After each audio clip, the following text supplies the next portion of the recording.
तो कैसे हैं आप? मस्त, ज़बरदस्त, जिंदाबाद। नमस्कार, संदीप है और क्रिप्टो पॉइंट हिंदी के इस वीडियो में आपका बहुत-बहुत स्वागत है। ये एक इमरजेंसी वीडियो है क्योंकि मार्केट में कुछ बिटकॉइन आए हैं बिकने के लिए, तो मुझे आपको बताना पड़ेगा कि शायद ये कैसे प्ले आउट हो सकता है ताकि आप एक इन्फॉर्म्ड डिसीजन ले सकें।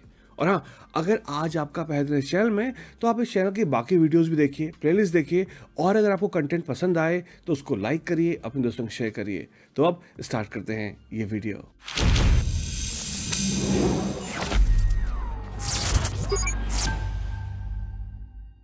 ऑलराइट, तो सबसे पहले देखते हैं कि हम ये वीडियो क्यों बना रहे हैं। अभी कनाडा में सुबह का 8:15 बजे है और 2 घंटे पहले अराउंड 6:30 बजे करीब मैंने ये डेटा शेयर किया था टेलीग्राम में। और हाँ, अगर अभी तक आपने टेलीग्राम में ज्वाइन नहीं किया तो आप बहुत बड़ा एज लूज़ कर रहे हैं इस ट्रेडिंग इंडस्ट्री में।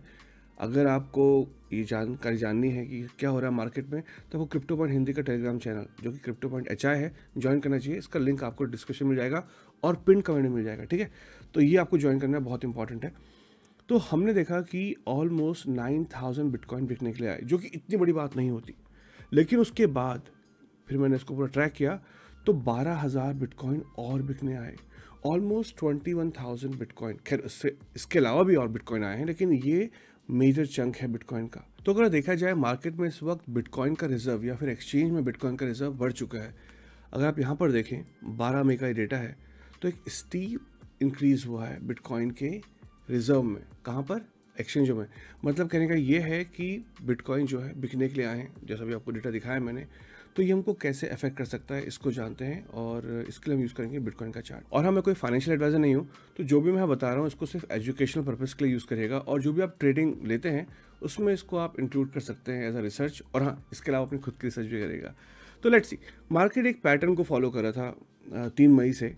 तो अराउंड 59,000 के आसपास एक टॉप बना उसका, और उसके बाद वहाँ से एक डिक्लाइन देखने को मिला जो कि अराउंड 53,000 के आसपास आया। उसके बाद दोबारा जब ये बाउंस हुआ तो 58,200 के आसपास बाउंस हुआ और वापस मार्केट आया 55,355 में। ऑलमोस्ट ऐसा ही इस बार हुआ जो 59,600 से मार्केट नीचे आया और कहाँ पे आया? 53,000 के जोन में। उसके बाद मार्केट एग्जैक्टली उसी पॉइंट, ऑलमोस्ट उसी पॉइंट 58,000 के पॉइंट में जाकर रिवर्स हुआ। तो इस पैटर्न के हिसाब से मार्केट को अराउंड वापस से 55,200 या 55,800 के बीच में आना चाहिए था। अगेन, ये सिर्फ इस पैटर्न के हिसाब से है। लेकिन अब मार्केट में ये जो बिटकॉइन आ गए बिकने के लिए, इससे हो सकता है कि मार्केट थोड़ा और नीचे आए और वापस से 53,000 के जोन में मार्केट आ सकती है। लेकिन क्या सिर्फ 53,000 में आके मार्केट रुक जाएगी? अगेन, मैं ये नहीं कह रहा कि आज या कल मार्केट 53,000 के जोन में आ गई। हम सिर्फ प्रीवियस डेटा के हिसाब से जाएंगे और देखेंगे कि मार्केट कहाँ तक जा सकती है और आपको लॉन्ग करना चाहिए या शॉर्ट, और अगर लॉन्ग करना चाहिए तो किस पॉइंट से करना चाहिए, ठीक है। तो यहाँ पर ये बहुत ही इंपॉर्टेंट स्टडी है कि 14 अप्रैल से लेकर 17 अप्रैल को क्या हुआ था। क्योंकि 17 अप्रैल को जो डंप आया था, या फिर ऐसे मान के चलिए कि अब 14 अप्रैल का जो हाई बना था, वहाँ से जो डंप आया था उसमें ऑलमोस्ट मार्केट ने कितना पैसा खोया, लेट्स सी। तो अगर देखा जाए तो इस डंप में बिटकॉइन ने ऑलमोस्ट $18,200 के आसपास खोए। तो अब देखते हैं कि उस टाइम पर कितने बिटकॉइन बिकने के लिए आए थे मार्केट में। तो ये है डेटा आपके सामने 13 अप्रैल से पहले का लेंगे डेटा थोड़ा सा। तो अगर 11 अप्रैल से भी देखें, 11 अप्रैल से लेकर 21 या 22 अप्रैल तक का, तो आप देख सकते हैं कि ये डेटा अप्रैल का है और ये डेटा भी मई का है। तो अगर just by naked eye comparison करें तो हमको दिख रहा है कि ऑलमोस्ट आधा, अराउंड आधे के आसपास, जो पहले जितना बिटकॉइन बिकने आया था उसका ऑलमोस्ट आधा बिटकॉइन आया है इनफ्लो जो हुआ है एक्सचेंज में। अगर हम 3-4 दिन का डेटा कंपेयर करें उस हिसाब से, अगर पहले 18,000 बिटकॉइन गया था अपने ऑल टाइम हाई से या फिर उस पॉइंट से, तो इस पॉइंट से बिटकॉइन कितना नीचे जा सकता है। अगेन, ये सिर्फ जा सकता है वाली बात है। यहाँ पे एक बात बहुत इंपॉर्टेंट है जानना, और वो ये है कि ये सारी की सारी बातें डिपेंड करती हैं अगर ये सारे के सारे बिटकॉइन अभी सेल होते हैं। और एक और बात, ये जो वेयर्स हैं या जो लोग मार्केट को मैनिपुलेट करते हैं या प्राइसेस को ऊपर नीचे लेके आते हैं, इनको भी सारा डेटा मालूम है जो हमको पता है। तो ये अपने हिसाब से गेम को खेलेंगे। थोड़ा इस बारे में आप थोड़ा सोच के देखिएगा एक बार, ठीक है, कि जो डेटा हमको पता है इनको पता है। तो अगर हम सोचेंगे कि पहले की जैसा होगा नहीं, हमें बहुत ही केयरफुली इस मार्केट को नेविगेट करना पड़ेगा, ठीक है। तो अगर यहाँ से और 9000 का भी डंप आता है मान लीजिए, या कंजर्वेटिव टारगेट 8000 का लेके चलते हैं 8-9000 के बीच में, एक इस पॉइंट से जो उसका ऑल टाइम हाई था, और फिर एक इस पॉइंट से, ठीक है। तो अगर इन दोनों पॉइंट से, एक ऑल टाइम हाई और एक अभी जो रेजिस्टेंस को हिट करके नीचे आ रहा है, अगर यहाँ से मार्केट नीचे आता है तो जो हमारे सेकंड एंट्री पॉइंट और थर्ड एंट्री पॉइंट हैं, जो कि अराउंड 51,000 और 48,000 के आसपास हैं, वहाँ तक मार्केट आ सकता है।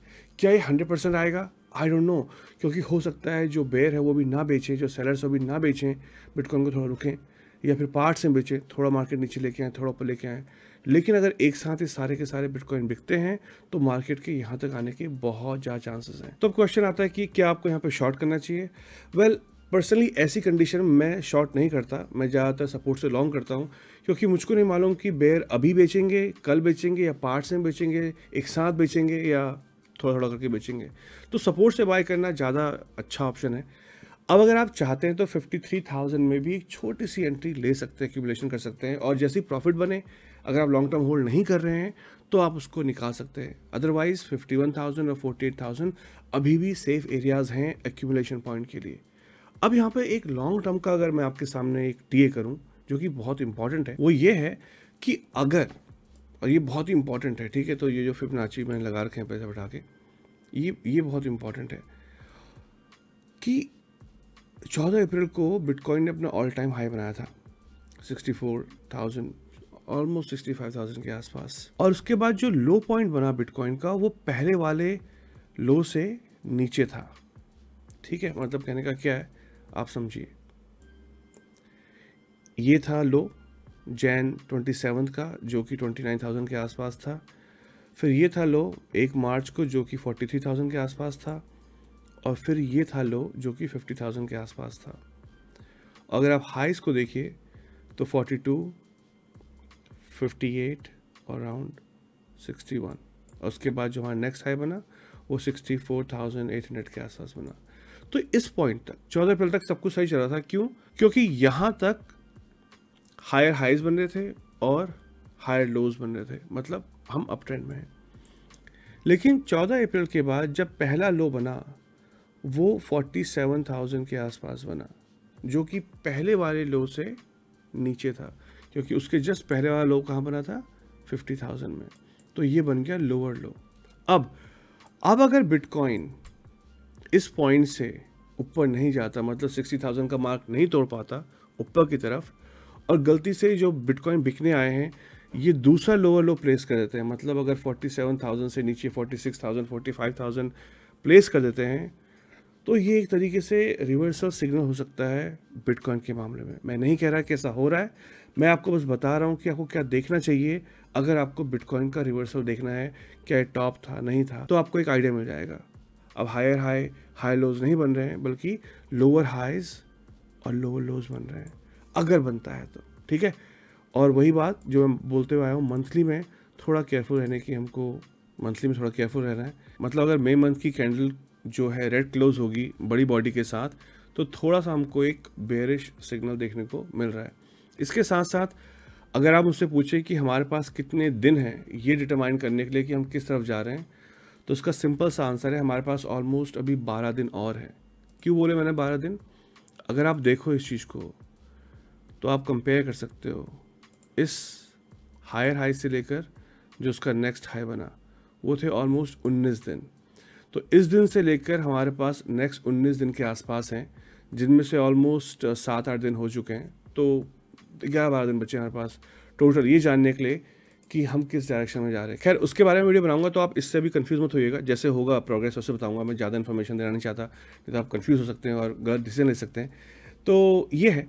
और हाँ, एक और बात, अगर अभी तक आपने ट्विटर की फैमिली ज्वाइन नहीं की हमारी क्रिप्टो में HI, तो कर लीजिए। बहुत इंपॉर्टेंट है कि हम क्रिप्टो ट्विटर में जुड़ें, क्योंकि क्रिप्टो का ज़्यादातर एक्शन ट्विटर या फिर टेलीग्राम में होता है। तो ये है हमारा क्रिप्टो ट्विटर, क्रिप्टो.HI, और ये है हमारा टेलीग्राम क्रिप्टो पॉइंट, HI, बहुत इंपॉर्टेंट है कि आप जुड़े, नहीं तो आप एक बहुत बड़ा एज लूज करें। इसके साथ साथ जैसा कि आपने डिमांड की थी, रिक्वेस्ट की थी, भाई ने अपने चैनल पे मेंबरशिप ऑन कर दी है, तो अगर आप भाई के चैनल को क्रिप्टो पॉइंट HI को सपोर्ट करना चाहते हैं तो आप मेंबर बन सकते हैं। पर्क्स जो है इसमें और ऐड होती रहेंगी। तो जैसे इतना था आज के वीडियो में। होपफुली आज का वीडियो आपकी हेल्प करेगा एक बेटर ट्रेडिंग डिसीजन लेने में और बचाएगा मार्केट से आपको। अगर वीडियो अच्छा लगे तो आपसे लाइक कर सकते हैं, अपने दोस्तों से शेयर कर सकते हैं। और हाँ, अगर आज आपका वजन चैनल में तो आप क्रिप्टो पॉइंट हिंदी को सब्सक्राइब भी कर सकते हैं, क्योंकि शर्म किस बात की, भाइयों का चैनल है।